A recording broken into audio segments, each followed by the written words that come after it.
এই বন্ধুরা, আজ তোমাদের আবার নতুন একটা টপিকের অঙ্ক নিয়ে চলে এসেছি। ক্লাস 8-এর কোষে দেখি 18। দেখো লেখচিত্রের অঙ্কন 8-এরটা কী দেওয়া আছে। দেখো 8-এর অঙ্কটা ব্যাগের সংখ্যা দেওয়া আছে, ব্যাগের সংখ্যাটা উপরে লিখলাম আর হচ্ছে ব্যাগের দাম এটা নিচে। আচ্ছা, এবার দেখো আমি গ্রাফ পেপারে চলে যাচ্ছি। গ্রাফ পেপারে দেখো এই যে নিচে যেটা আছে, মানে যেটাকে আমরা ভুজ বলি, এই ভুজটাকে আমরা লিখব ব্যাগের দাম, ঠিক আছে। আর ব্যাগের সংখ্যাটা ওয়াই অর্থাৎ কোটিতে লিখব। আচ্ছা, ব্যাগের দাম যেটা সেটা আমি তাহলে ভুজ বা এক্স অক্ষর বরাবর লিখছি। তাহলে এটা হচ্ছে ব্যাগের দাম। আর ওয়াই অক্ষ বরাবর দেখো কি আছে আমাদের, এটা ব্যাগের সংখ্যা। ওকে, আশা করি তোমরা বুঝতে পারছো বন্ধুরা বা প্রিয় ছাত্রছাত্রীগণ। এবার দেখো কি আছে আমার এইখানে যে ঘরগুলো ছিল, ঘরগুলা ব্যাগের দামের ক্ষেত্রে আমার অনেক বেশি ঘর গড়বড় ছিল, সেই জন্য আমি এখানে একটু লিখে নিতে হবে আমাকে কোন ঘরটায় কত ধরবো। আচ্ছা দেখো, এক্স অক্ষ বরাবর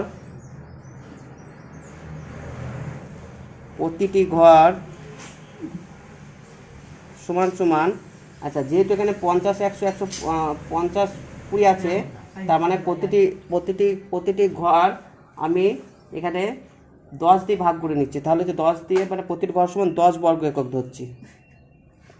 আচ্ছা, ওয়াই অক্ষ বরাবর প্রতিটি ঘর 1 বর্গ একক। এবার দেখো, এবার প্রথমের মানটা কত ছিল আমার 50 আর 1, তাহলে 50কে যদি 10 দিয়ে ভাগ করি কত হচ্ছে 5, তাহলে 5, তাহলে এক্স অক্ষ বরাবর 5 ঘর যাচ্ছে 1 2 3 4 5, আর উপরে কত আছে আমার 1, তাহলে এই যে 1 2 3 4 5, তার মানে এই জায়গায়, তার মানে এইখানটা আমি পয়েন্ট করে গোল করে দিলাম, মানে সার্কেল করে দিলাম।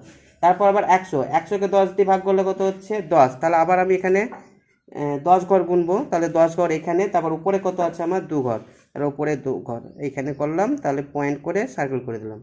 আচ্ছা, তারপরে আবার 150 আছে, 150কে 10 দিয়ে ভাগ করলে কত হচ্ছে 15, তাহলে 15 ঘর কত হচ্ছে এখানে, তাহলে উপরে আবার 3 ঘর, তাহলে 1 2 3, ঠিক আছে। আচ্ছা, তারপরে পরেরটা দেখো 4/100 আছে, তার মানে নিচে 200কে যদি আমি 10 দিয়ে ভাগ করলে 20, আর উপরে কত হচ্ছে 4 ঘর, তাহলে ওয়াই অক্ষ বরাবর বা কোটি বরাবর 1 2 3 4। আচ্ছা, পয়েন্ট করলাম, এবার সার্কেল করে দিলাম। আমি সার্কেলগুলো করছি কারণ যদি এগুলো করি তাহলে তোমাদের পাশে লেখা মানে বিন্দুটা লেখার ক্ষেত্রে তোমাদের সুবিধা হবে, সেই জন্য সার্কেল করে নিলাম। আচ্ছা, এবার দেখো এবার কি হলো, এই যে বিন্দুগুলো আমি বসালাম, এবার দেখি সরলরেখা অঙ্কন করা যায় কিনা। সরলরেখা যদি অঙ্কন করা যায় তাহলে সেটাকে আমরা সরলরৈখিক বলবো। দেখি বিন্দুগুলো আমি বসিয়ে হচ্ছে কিনা। দেখো আমার প্রিয় ছাত্রছাত্রী কিনা, হ্যাঁ বন্ধুরা বা প্রিয় ছাত্রছাত্রীগুলোকে মিলে যাচ্ছে, তার মানে আমরা বলতে পারবো এটা সরলরৈখিক। এই দেখো দেখো প্রত্যেকটা পয়েন্টের সাথে এটা মিলে যাচ্ছে। এবার আমি সরলরেখাটা টেনে দিচ্ছি। আচ্ছা, সহজে সরলরেখাটা টেনে ফেললাম, তোমরা অবশ্যই বুঝতে পারলে। এবার দেখো এইবার এই যে বিন্দুগুলো আমি এটাকে প্রথমে একটা এ নাম দিই, বা একটা বি, তারপর একটা সি, তারপর একটা ডি।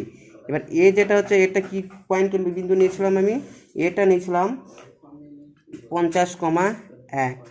তারপরে বি এরটা আমি কি নিয়েছিলাম, বি এরটা ছিল 100,2, সি এরটা হচ্ছে 150,3, আর ডি এরটা হচ্ছে 200,4। তাহলে এই থেকে আমরা কি বুঝতে পারলাম প্রিয় ছাত্রছাত্রীগণ, যে এই বিন্দুগুলো গ্রাফ পেপারে একটা সরলরৈখিক অর্থাৎ সরলরেখা অঙ্কন হচ্ছে, তাই তো। অর্থাৎ বিন্দুগুলি দিয়ে একটি সরলরেখা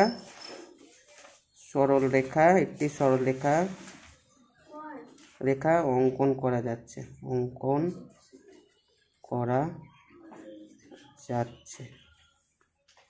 আজ এতটাই থাকলো। পরের দিন তোমাদের নেক্সট আরও একটা নতুন টপিক নিয়ে তোমাদের কাছে হাজির হবো। ততক্ষণ তোমরা সবাই সুস্থ এবং ভালো থেকো, এবং শেষে আমার ভিডিওটা তোমাদের ভালো লাগলে লাইক কমেন্ট এবং শেয়ার করো।